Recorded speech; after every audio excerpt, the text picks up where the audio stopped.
Hello everyone and welcome back to Shay's Hobby Dog Bay. Today is Thursday.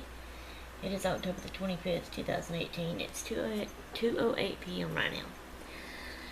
I'm here. Elizabeth's here. She's in her room. So either she's off this morning and has to go to work this evening till late tonight, or she's off all day long. I'm not sure which one. You know, if she's going to be going to work in a little bit or if she's home for all day. Albert's at work. Katie didn't work today. Katie, you know, she had been sick and she's got a bad fever blister. And then that happened to my baby girl yesterday morning, bless her heart. So they stayed home, so I didn't have my baby today. But I had checked on her, and Kate says she's doing good and she's still playing and everything. But I know its little face is probably sore and hurts it. But Kate's got some cream she's putting on it for her. But anyway, okay, this is a booktube video update on my Agatha Christie book, The Clocks, that I have been reading. I have read some more. Where we left off at was I had read 14 chapters. I believe it was, and that put us at page 126, and it was right here. But now, as you can see, I have read that much because I'm here now, which is chapter 21. That's the one I'll start reading next. And that is page 164 and 165. So, to get y'all updated with me, I haven't been reading every night is the reason I'm not through with it yet. And you know, I told y'all I am a slow reader. I get one chapter read a night, basically, when I read, most of the time. Sometimes I can read more than that. But anyway, okay. So, the inquest, that's what they call it in this book. I'm not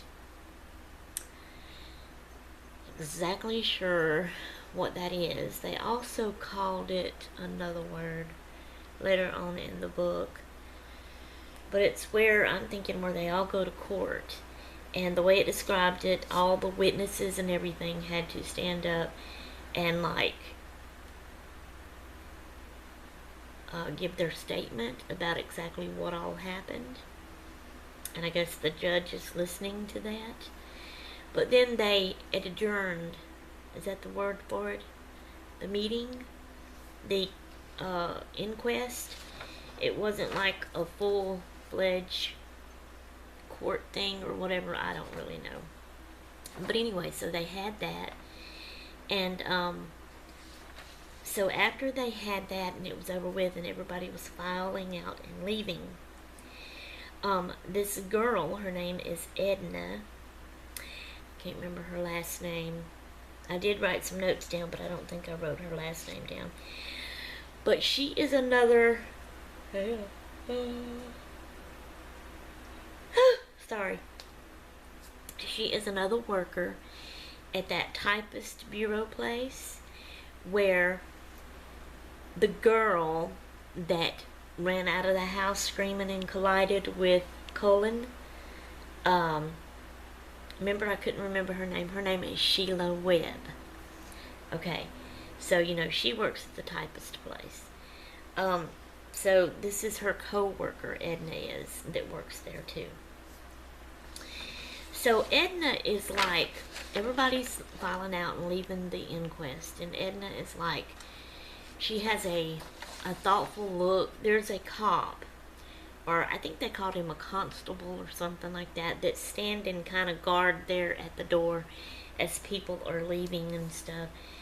And then he notices that there is this, and I can't remember his name. I think it was Pierce. I think his name's Pierce. But anyway, he notices Edna.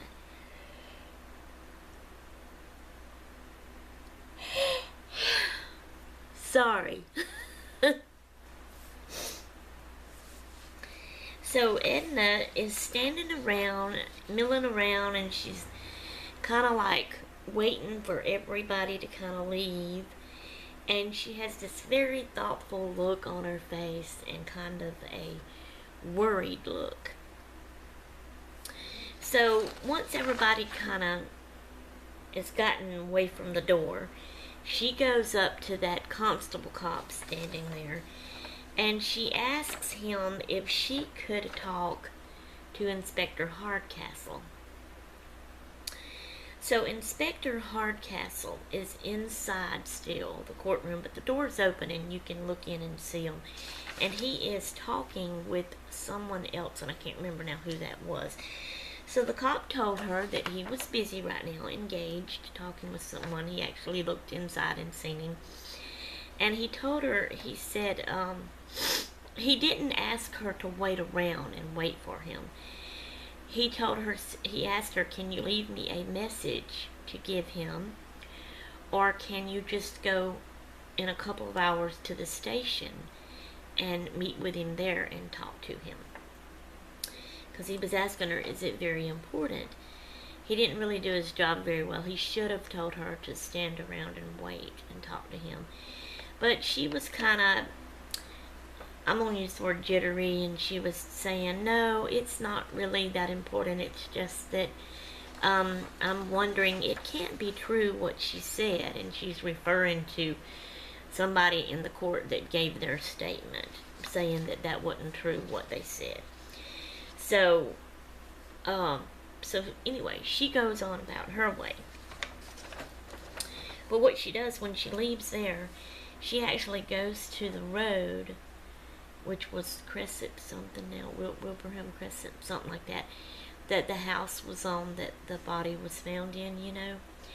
And there is a lot of people that is just congregated at that house, outside, just standing around and looking and staring at the house, because it is a house that a murder happened in. And that's, I guess, not a normal thing for that town around there. They're not used to that, so they're amazed and they want to see this house that a murder happened in. So Edna goes there too, and she's seeing how everybody's standing around looking. So she looks at the house, and she even thinks, you know, such a nice looking house, pretty curtains hanging up, but yet a murder happened there, you know, and all this kind of stuff. And then a man walks up behind her, and he speaks. I can't remember now what he says, but he speaks, and it startles her, and she jumps around and looks, and all it says is that she recognizes him. So I don't know who that was or what it was about, but she recognized him. I don't even know why she recognizes him. But anyway, that just kind of dropped that there. Okay, then Colin Lamb, you know, which was the guy that Sheila had collided into, he is finding that he quite likes Sheila Webb. He feels like she's his girl now. So after the inquest, he asks her to have lunch with him, like a date, and have lunch with him. Well, she's kind of acting all jittery and nervous and weird too. And she tells him that she can't right now, that she has some shopping she has to do. But I get the feeling that she's using that as an excuse, that she's really got something else she's got to do, but she don't want to tell him what it is. So he asked her then, Colin does, he says, well, can you meet me about such and such time? I can't remember now what it was. Seemed like 1 o'clock maybe. At such an, I think it's a Chinese restaurant they were going to go to and eat. And she said yes, she would. Okay, so then that part ends. And it never really gets back to them, I don't think, actually eating together in the restaurant. Or either I'm just not remembering it very well. But I do remember Colin, when he goes to see Inspector Hardcastle, he tells him about them eating together. Okay, so the next line, Cullen goes to see Hardcastle and he also tells him about, because remember he had visited the Hercule parrot, so he tells Hardcastle about his visit with him and everything that he told him and everything that Hercule parrot had told him. And so while they're in the office talking, while Cullen is in the office with Hardcastle talking about this, he gets a phone call, if I'm not mistaken.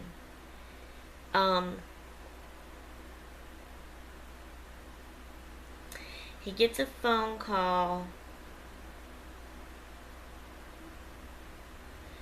and there's been another murder. Somebody else is dead. And this person was found in a phone box, which is the pay phones, you know, that they used to have back in the day. Of course, back then, you probably didn't have to pay. I don't know.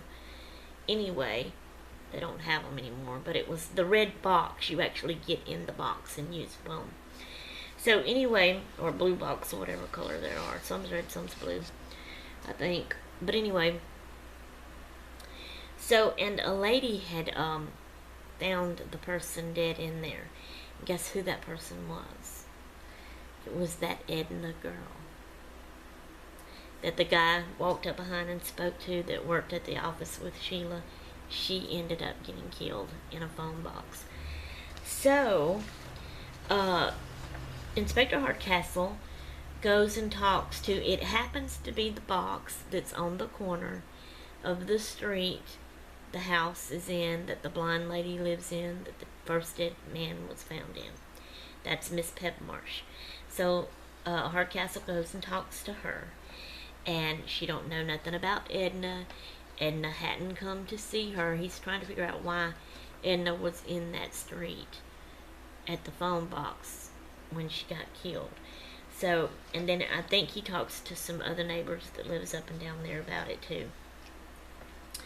Okay, later when he's back in his office again, that cop, Pierce, that was guard at the door at the court, comes in and talks to Inspector Hardcastle and tells him about Edna had asked him to talk to him, and when he was busy talking to somebody else, and he tells her, you know, how she acted and what she said, and that he thinks now he should have had her stay around to talk to him, but she didn't. You know, he asked her to leave a message and she didn't, and he told her to go to the station, and I guess she didn't.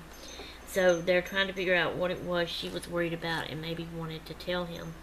Well, that made Inspector Hardcastle remember that earlier when he had went to see Sheila Webb's aunt, remember? Miss Lawton, I think was her name, if I'm not mistaken. When he was on his way there to see her, he had seen a girl.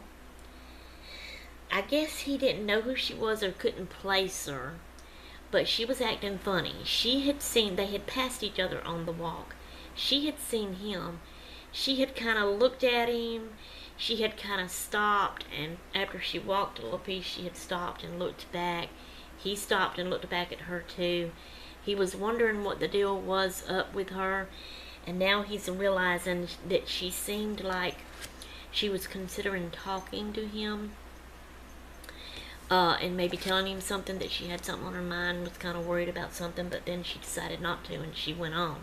So he had went on to the house and talked to Miss Lawton, which is Sheila Webb's aunt. That's where Sheila lives, is with her aunt, you know. So now he's thinking about it again, since this cop is telling him about it. And he's also kind of putting himself down, saying that he wasn't on top of his game. He should have stopped her then and made her talk, because, you know, maybe they could have figured something out and maybe kept her from getting killed, you know, and stuff like that. So anyway, so then Miss Waterhouse is the one that found Edna in the box. And so he goes and talks to her, but he can't get anything out of her, really. So then Hardcastle goes to, Inspector Hardcastle goes to the, yes, I have some notes down so I won't forget, because I will. Goes to the typing place, the bureau place where Sheila and Edna worked. Sheila works, Edna worked. And first off, he talks to the boss lady, and at first she's upset because, she's upset one of her workers got killed, and so as soon as he walks in, she attacks him, fusses at him to get this mystery solved, figure out what's going on. Why did my girl get killed? And blah blah blah. So he talks to her, she calms down, and he asks her questions, and none of her answers is really helping him out. So then he tells her that he wants to talk to the other girls that works there. So she takes her out. Now, Sheila's not there right now, and she does tell him that some other girls is not there right now either. But the ones that are there, she takes him out, she talks to them and tells them that Inspector Hardcastle wants to talk to them and ask them questions. So he does. And, he really don't, as far as I can tell, I didn't keep in mind any details they talked about to tell y'all. As of right now, it's not really just clicking anything to help him solve the mystery. I'm sure later it probably will, but, so, their answers is not really helping him right now. But anyway, so then, when he asks where Sheila Webb is, the boss hadn't told him, plus the girls is telling him that she was called to a Mr. Purdy's house to type up something for him. He's going to dictate for her. I think it's called dictate. Anyway, so they give him the address, and he goes to, it's Professor Purdy. He goes to Professor Purdy's house to talk to Sheila. And so then, he's just talking to her and asking her questions about Edna and what she had wanted to see her about. And were they close friends? Sheila saying, no, they're not close friends. She can't think of why Edna wanted to talk to her and what she wanted to tell her and blah, blah, blah. So really none of the questions or answers he's getting from Sheila about that is not really helping him at that time either.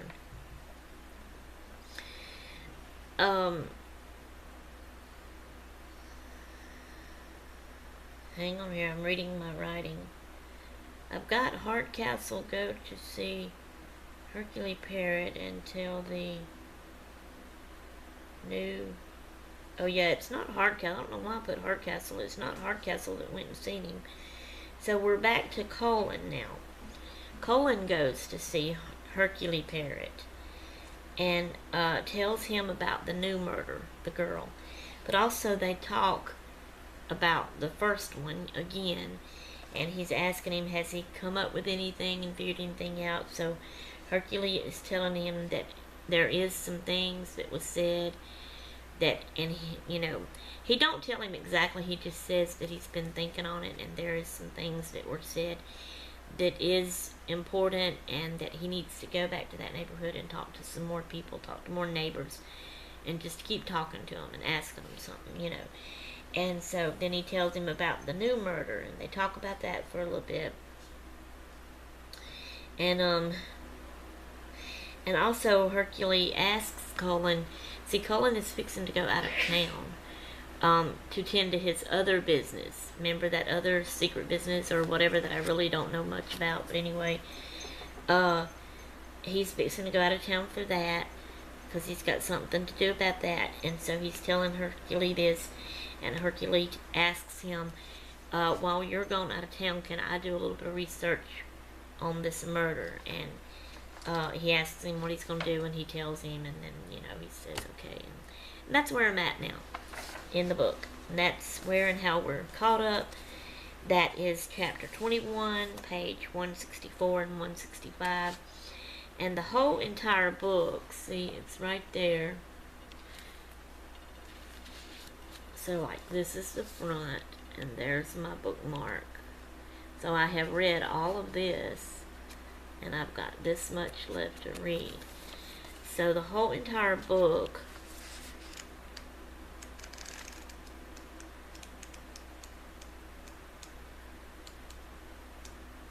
is 29 chapters long, And then it has a letter from Detective Inspector